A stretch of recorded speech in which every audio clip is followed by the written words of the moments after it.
नमस्कार, आप देख रहे हैं खबर एक्सपर्ट और मैं हूं आपके साथ निकिता।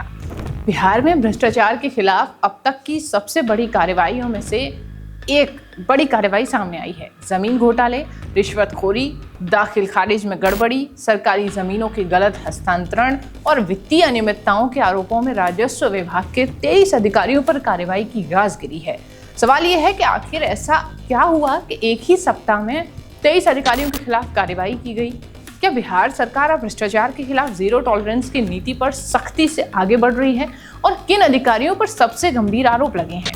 दरअसल राजस्व एवं भूमि सुधार विभाग के अनुसार पिछले एक सप्ताह के दौरान कई जिलों में भूमि अभिलेखों की जांच के दौरान गंभीर अनियमितताएं सामने आईं। कहीं सरकारी जमीनों के रिकॉर्ड में कथित छेड़छाड़ मिली, कहीं दाखिल खारिज के आदेशों को नजरअंदाज किया गया, तो कहीं सरकारी और गैर मजरूआ जमीनों को निजी लोगों के पक्ष में स्थानांतरित करने के आरोप भी सामने आए। सबसे पहले बात रोहतास जिले की डिहरी की तत्कालीन अंचल अधिकारी और वर्तमान में सेवानिवृत्त सीमा रानी पर सरकारी भूमि से जुड़े अभिलेखों में कथित जालसाजी, सरकारी जमीन के मामलों में लापरवाही और दाखिल खारिज के अपीलों के आदेशों का पालन नहीं करने के आरोप लगे हैं। आपको बता दें कि विभाग ने उनके खिलाफ विभागीय कार्यवाही चलाने का फैसला भी किया है।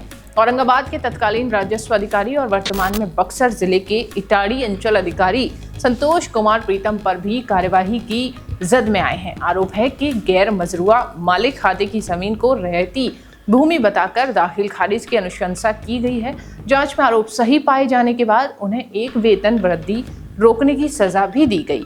वहीं गोपालगंज जिले के बरौली तत्कालीन के राजस्व अधिकारी विजय कुमार सिंह पर भी विभाग ने शिकंजा कसा। निगरानी अन्वेषण ब्यूरो ने उन्हें कथित रूप से रिश्वत लेते हुए गिरफ्तार किया। फिलहाल वे निलंबित हैं और उनके खिलाफ विभागीय कार्रवाई भी जारी है।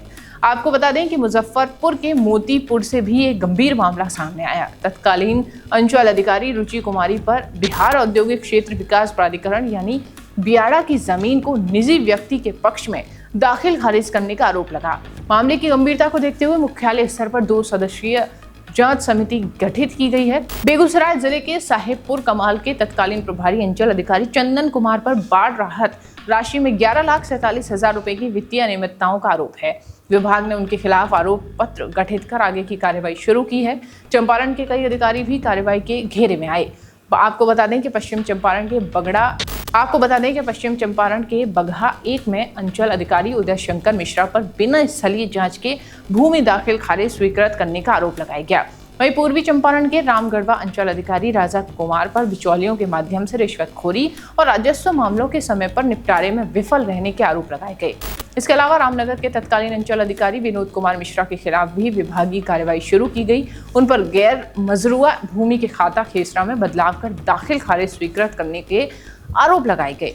आपको बता दें कि राजस्व विभाग का कहना है कि ये कार्रवाई केवल कुछ अधिकारियों तक ही सीमित नहीं है, बल्कि एक स्पष्ट संदेश है कि सरकारी जमीन, भूमि अभिलेख और राजस्व प्रशासन से जुड़े मामलों में किसी भी तरह की अनियमितताएं बर्दाश्त नहीं की जाएंगी। अब सबसे बड़ा सवाल यही है, क्या इन कार्रवाइयों के बाद बिहार के राजस्व प्रशासन में पारदर्शिता बढ़ेगी?